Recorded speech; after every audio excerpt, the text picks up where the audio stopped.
You're watching Go. We're talking barbecue safety, and we've evolved into a very connected topic, general fire prevention safety. Umesh is a fire prevention officer with the Nanaimo Fire Department. What is one of the most common things that people don't do that they should be doing when it comes to preventing fires?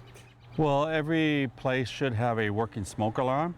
And how do you know if it's working? You have to test it. Oh, in my house, I just cook. That works too. I mean, the key to testing it is you want to test it monthly. So pick the date of your birthday. For example, if it's the 17th, okay. Every 17th of the month, go test it. It's easy to do. You just push the button. If it works, you'll hear it. If it doesn't work, you know there's something wrong. I'm thinking that'd be a good thing to get the kids to do. Exactly. It's fun, and it sort of forms some habits for them, and they get to push the button and hear the sound. Exactly. And you come up with a plan for your family. What do you do, whether it's day or night? What do you do if you hear that? Do you go running around the house looking for people? Do you stay in your bedroom? Do you stay where you're at? Do you have a meeting place outside? So you should come up with an emergency escape plan. What is the right answer? Well, the best answer is is to stay in your room and sleep with the doors closed. Okay. Because in a fire, the flames and the smoke will get you before the fires do.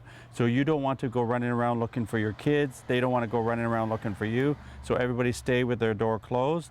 They check from the back of their hand, check to see if their doorknob is hot. If it's hot, don't open that door. Put a robe or a towel on the bottom of the door and go near your window, because every bedroom has a window. It's code. And call the fire department. Exactly. So if somebody can get out, if the parents, for example, can get out, they'll get out, and they know their kids are safe because their door is always closed and they will not come out. So then you go around. That would be really hard to do, leave your kids in a house. But you don't want to come in looking for them, and then you get sick from the smoke and you might not be able to get out. Right. So that causes more grief for everybody, and it's a potential more danger for yourself. Another little trick, in addition to testing your smoke alarm on, say, the day of your birthday every month, is changing the batteries twice a year. Yes. And a good way to remember when to do that? The simplest way is when the time changes. Right. So spring ahead or fall back. So when you change the clock, you change your battery on your smoke alarm. We hear this. Yes. I think the fire department is very good at getting this messaging out, yet the majority of people don't do this. Is that safe to say?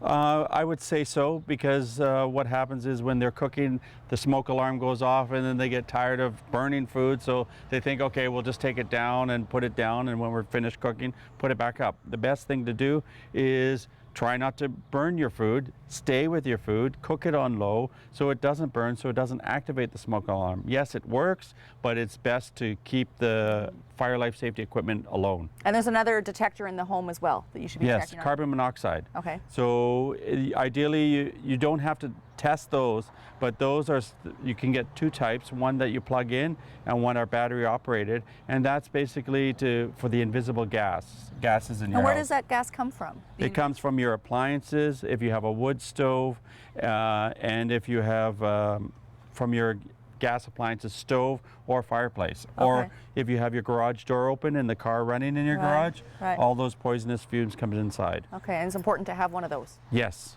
it's very important.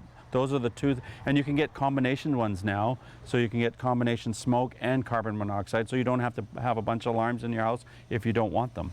Thank you for the time today and sharing the information with us. And I admit, I'm one of those people, I hear this information and I haven't got a plan implemented in my house. That will change this week. We're going to throw things over now to Nancy Wilmot in Port Alberni. It's an island adventure. There's a brand new aquarium in Port Alberni. Nancy's checking it out.